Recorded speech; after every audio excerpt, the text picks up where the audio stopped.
नमस्कार आपनालोक सकलोके पुनर्बार स्वागतम नस्माई मजिद बंधुসকল लगते चाওক আজি সন্ধিয়াৰ 7টা গুৰুত্বপূৰ্ণ খবৰ। প্ৰথমটো খবৰ, দেশৰ প্ৰাক্তন প্ৰধানমন্ত্ৰী ডক্টৰ মনমোহন সিঙৰ মৃত্যু, সমগ্ৰ দেশজুৰি শোকৰ ছাঁ। আজি ঘোষণা কৰা হয় ৰাষ্ট্ৰীয় শোক দিৱস। সমগ্ৰ দেশতে অৰ্ধনমিত হৈ থাকে ৰাষ্ট্ৰীয় পতাকা। দেশৰ প্ৰাক্তন প্ৰধানমন্ত্ৰী ডক্টৰ মনমোহন সিঙৰ মৃত্যু। 92 বছৰ বয়সত নতুন দিল্লীৰ এইমছত শেষ নিশ্বাস ত্যাগ প্ৰাক্তন প্ৰধানমন্ত্ৰীগৰাকীৰ।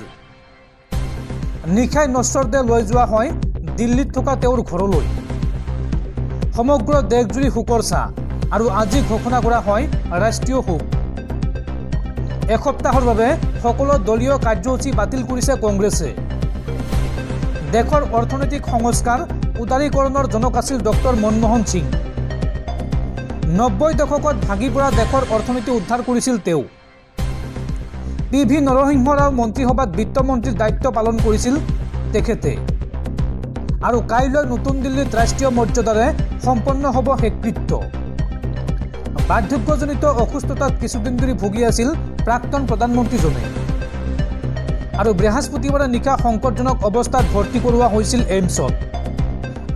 আৰু নিশা 9:51 শেষ নিশ্বাস ত্যাগ কৰে প্ৰাক্তন প্ৰধানমন্ত্ৰী মনমোহন সিঙে। 2004 চনৰ পৰা 2014 চনলৈ দুটা কাৰ্যকাল আছিল দেশৰ প্ৰধানমন্ত্ৰী। মনমোহন সিং আছিল ভাৰতবৰ্ষৰ প্ৰথমগৰাকী অহিন্দু প্ৰধানমন্ত্ৰী। আৰু ৰিজাৰ্ভ বেংকৰ গভৰ্ণৰ ৰূপেও কাৰ্যনিৰ্বাহ কৰিছিল ডক্টৰ সিঙে। আৰু বিশ্বত মনমোহন সিং প্ৰসিদ্ধ আছিল এগৰাকী অৰ্থনীতিবিদ ৰূপে। পৰৱৰ্তী খবৰ, ৰাজ্যত পুনৰ সংঘটিত হৈছে আন এক শিহৰণকাৰী ঘটনা। গুৱাহাটীত একেলগে উদ্ধাৰ হৈছে দুটাকৈ মৃতদেহ। 3 দিন পূৰ্বে নিৰুদ্দেশ হৈছিল কিশোৰীসহ স্কুল বাহনৰ চালক। আৰু 3 দিন পাছত আজি একেলগে ব্ৰহ্মপুত্ৰত উদ্ধাৰ হৈছে 2 জনৰ মৃতদেহ। ৰাজ্যত আন এক শিহৰণকাৰী ঘটনা। গুৱাহাটীত কিশোৰীসহ স্কুল বাহনৰ চালকৰ নিথৰ দেহ উদ্ধাৰ। জালুকবাৰীত পুৱাই সন্ধানহীন কিশোৰীসহ যুৱকৰ মৃতদেহ উদ্ধাৰ। ব্ৰহ্মপুত্ৰত উপঙি থকা অৱস্থাত উদ্ধাৰ হৈছে এই মৃতদেহ দুটা। বিগত 3 দিনে সন্ধান নাছিল 13 বছৰীয়া জুহি দাস আৰু হীৰকজ্যোতি দাসৰ। আৰু ব্ৰহ্মপুত্ৰৰ গাঁওবুঢ়াপাৰা ঘাটত আজি পুৱাই দুয়োৰে মৃতদেহ উদ্ধাৰ হৈছে। প্ৰেম সফল নোহোৱাত দুয়োয়ে চৰম পন্থা বাছি লোৱাৰ সন্দেহ প্ৰকাশ কৰা হৈছে। নিশা প্ৰায় 3 বজাত ঘৰৰ পৰা ওলাই গৈছিল জুহি দাস। আৰু একেদিনাৰ পৰা সন্ধান নাছিল হীৰকজ্যোতি দাসৰো। CCTVত বন্দী হৈছে জুহি আৰু হীৰকজ্যোতি একেলগে যোৱাৰ দৃশ্য। জুহি দাসক স্কুলৰ পৰা অনা নিয়া কৰা গাড়ী চলাইছিল হীৰকজ্যোতিয়ে। হীৰকজ্যোতি দাস বিবাহিত, আছে এটি সন্তান। আৰু কিশোৰীগৰাকী সন্ধানহীনৰ পিছতে আৰক্ষীক জনাইছিল পৰিয়ালে। কম বয়সে কিশোৰীগৰাকীক হীৰকজ্যোতিয়ে লৈ যোৱা বুলি এজাহাৰ দিছিল পৰিয়ালৰ লোকে। আৰু এজাহাৰ দিয়াৰ পিছতো আৰক্ষীয়ে লোৱা নাছিল কোনো ব্যৱস্থা। আৰক্ষীৰ ভূমিকাত ক্ষুব্ধ হৈ বৃহস্পতিবাৰে ৰাইজে ঘেৰাও কৰিছিল থানা। শতাধিক পুৰুষ মহিলাই উত্তাল কৰিছিল জালুকবাৰী থানা চৌহদ। আৰু আজি পুৱাৰ ভাগতে ব্ৰহ্মপুত্ৰত উদ্ধাৰ হৈছে দুয়োগৰাকীৰ মৃতদেহ। পৰৱৰ্তী খবৰ, ফেব্ৰুৱাৰীৰ 3য় সপ্তাহৰ পৰা অনুষ্ঠিত হ'ব অসম বিধানসভাৰ বাজেট অধিৱেশন। আৰু ৰাজ্যৰ বিত্তমন্ত্ৰী অজন্তা নেওগে দাখিল কৰিব 2025-26 বৰ্ষৰ বিত্তীয় বাজেট। দৰ্শকসকল আৰু বহুতো গুৰুত্বপূৰ্ণ খবৰ আছে। তাৰ আগতে আপোনাক জনাওঁ যে যদি আপুনি এতিয়ালৈকে এইটো ভিডিঅ'ত লাইক কৰা নাই তেন্তে এতিয়াই ভিডিঅ'টোত লাইক কৰি দিয়ক। আৰু এনেকুৱা ধৰণৰ ভিডিঅ'সমূহ নিতৌ চাবলৈ চেনেলটো ছাবস্ক্ৰাইব কৰি কাষত থকা বেল আইকনটো প্ৰেছ কৰি ৰাখক। পৰৱৰ্তী খবৰ, দেশৰ প্ৰাক্তন প্ৰধানমন্ত্ৰী মনমোহন সিঙৰ মৃত্যুৰ পিছতে মুখ্যমন্ত্ৰী হিমন্ত বিশ্ব শৰ্মাৰ ডাঙৰ ঘোষণা। অহা 1 জানুৱাৰীলৈকে পালন কৰা হ'ব ৰাজ্যিক শোক। এই সময়ছোৱাত ৰাজ্য চৰকাৰৰ সকলো প্ৰতিষ্ঠানতে অৰ্ধনমিত হৈ থাকিব ৰাষ্ট্ৰীয় পতাকা। লগতে বাতিল কৰা হৈছে সকলো মনোৰঞ্জনমূলক কাৰ্যসূচী। প্ৰাক্তন প্ৰধানমন্ত্ৰী মনমোহন সিঙৰ মৃত্যুৰ পিছতে মুখ্যমন্ত্ৰী হিমন্ত বিশ্ব শৰ্মাৰ ডাঙৰ ঘোষণা। 1 জানুৱাৰীলৈকে পালন কৰা হ'ব ৰাজ্যিক শোক। ৰাজ্য চৰকাৰৰ সকলো প্ৰতিষ্ঠানতে অৰ্ধনমিত হৈ থাকিব ৰাষ্ট্ৰীয় পতাকা। বাতিল কৰা হৈছে সকলো মনোৰঞ্জনমূলক কাৰ্যসূচী। 7 দিনীয়াকৈ পালন কৰা হ'ব ৰাজ্যিক শোক। ডক্টৰ মনমোহন সিঙলৈ শ্ৰদ্ধাঞ্জলি জনোৱাৰ উদ্দেশ্যে ৰাজ্যিক শোক পালন কৰিব অসম চৰকাৰে। পৰৱৰ্তী খবৰ, অসম তথা উত্তৰ পূবলৈ ভয়ংকৰ বিপদ মাতিছে চীনে। ভাৰতৰ বিৰুদ্ধে চীনৰ জলবোমা। বিশ্বৰ ভিতৰত সৰ্ববৃহৎ নদীবান্ধ নিৰ্মাণ কৰি চীনে বুৱাই দিব ব্ৰহ্মপুত্ৰৰ আধা পানী।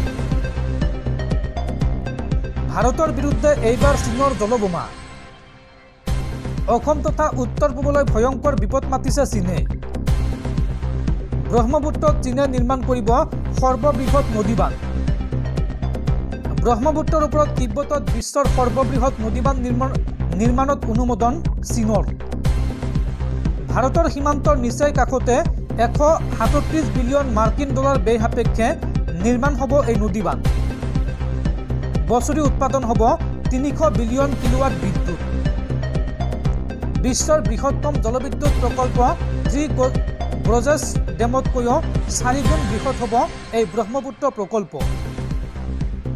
নামচা বাৰুৱা পৰ্বতত 6টা সুৰংগ খান্দি 20 কিলোমিটাৰ পৰ্যন্ত বুৱাই আনিব ব্ৰহ্মপুত্ৰৰ আধা পানী।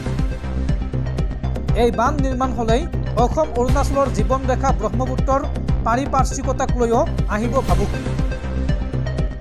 ব্ৰহ্মপুত্ৰৰ জলস্ৰোত চীনে নিয়ন্ত্ৰণ কৰাৰ পিছত এই বান্ধক যুদ্ধত জলবোমা হিচাপে ব্যৱহাৰ কৰাৰ আশংকা প্ৰকাশ কৰা হৈছে চীনৰ বিৰুদ্ধে। ভূমিকম্পৰ দৰে প্ৰাকৃতিক দুৰ্যোগৰ সময়ত একাংশ লোকৰ বাবে আতংকৰ কাৰণ হ'ব এই নদীবান্ধ।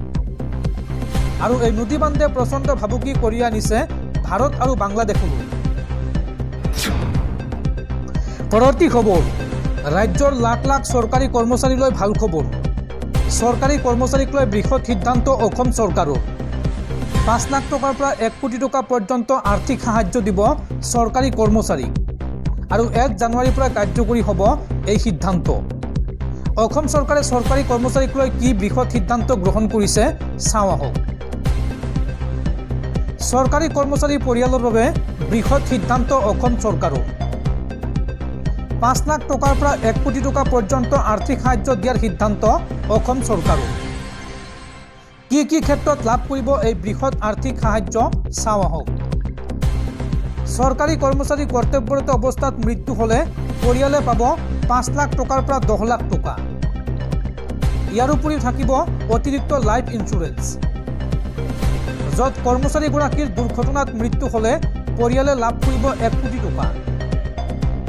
দুৰ্ঘটনাত পতিত হৈ কৰ্মচাৰীগৰাকী চিৰদিনলৈ ঘূণীয়া হ'লে পাব 70 লাখ টকা। আৰু এই সন্দৰ্ভত SBI আৰু অসম চৰকাৰৰ মাজত বিশেষ চুক্তিত স্বাক্ষৰ কৰা হৈছে। আৰু 1 জানুৱাৰীৰ পৰা কাৰ্যকৰী হ'ব চৰকাৰৰ এই সিদ্ধান্ত।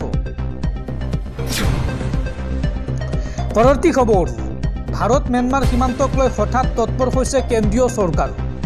এই সন্দৰ্ভত আছাম ৰাইফলছক বিশেষ দায়িত্ব কেন্দ্ৰীয় চৰকাৰৰ। আছাম ৰাইফলছক ভাৰতীয় সীমান্তৰ পৰা 10 কিলোমিটাৰ দূৰত্বত থকা ম্যানমাৰৰ গাঁওসমূহৰ তালিকা প্ৰস্তুত কৰাৰ নিৰ্দেশ কেন্দ্ৰীয় চৰকাৰৰ। আৰু এই তালিকা প্ৰস্তুত কৰি ভাৰতৰ গৃহ মন্ত্ৰালয়ক প্ৰদানৰ নিৰ্দেশ। আছাম ৰাইফলছক ম্যানমাৰৰ পৰা ভাৰতত প্ৰৱেশ কৰা লোকৰ গতিবিধি নিৰীক্ষণ কৰাৰ নিৰ্দেশ কেন্দ্ৰীয় চৰকাৰৰ। নতুনকৈ চিনাক্ত 43টা সীমান্ত চকীত মুখ চিনাক্তকৰণৰ ব্যৱস্থা স্থাপন কৰাৰ পৰিকল্পনা কেন্দ্ৰীয় চৰকাৰৰ। পৰৱৰ্তী খবৰ, ৰাজ্যৰ লাখ লাখ নিবনুৱা যুৱক যুৱতীলৈ ভাল খবৰ। ADRE পৰীক্ষাৰ্থী আৰু আৰক্ষীৰ নিযুক্তি পৰীক্ষাক লৈ আহি গ'ল ডাঙৰ খবৰ। ফেব্ৰুৱাৰী মাহৰ পৰা মাৰ্চ মাহৰ ভিতৰত হাজাৰ হাজাৰ নিবনুৱাই পাব চৰকাৰী চাকৰি। এই সন্দৰ্ভত বৃহৎ ঘোষণা মুখ্যমন্ত্ৰী হিমন্ত বিশ্ব শৰ্মাৰ। ADRE পৰীক্ষাৰ্থী আৰু আৰক্ষীৰ নিযুক্তি পৰীক্ষাক লৈ আহি গ'ল ডাঙৰ খবৰ। ফেব্ৰুৱাৰী বা মাৰ্চ মাহৰ প্ৰথম ভাগতে লাভ কৰিব এই ভাল খবৰটো। নিৰ্ধাৰিত সময়ত ৰাজ্যত 30,000 নিবনুৱাক চাকৰি দিবলৈ সাজু হৈছে অসম চৰকাৰ। আৰু কথামতে কাম কৰিব ৰাজ্য চৰকাৰে। এই সন্দৰ্ভত মুখ্যমন্ত্ৰীয়ে কৰিছে বৃহৎ ঘোষণা। আৰক্ষীৰ নিযুক্তি পৰীক্ষা ফেব্ৰুৱাৰী মাহতে অনুষ্ঠিত কৰা হ'ব। আৰু ফেব্ৰুৱাৰী মাহৰ শেষৰ ফালে বা মাৰ্চ মাহৰ প্ৰথম ভাগতে দিয়া হ'ব ADRE ৰিজাল্ট। আজিৰ দিনটোত এই বৃহৎ ঘোষণা কৰিছে মুখ্যমন্ত্ৰীগৰাকীয়ে।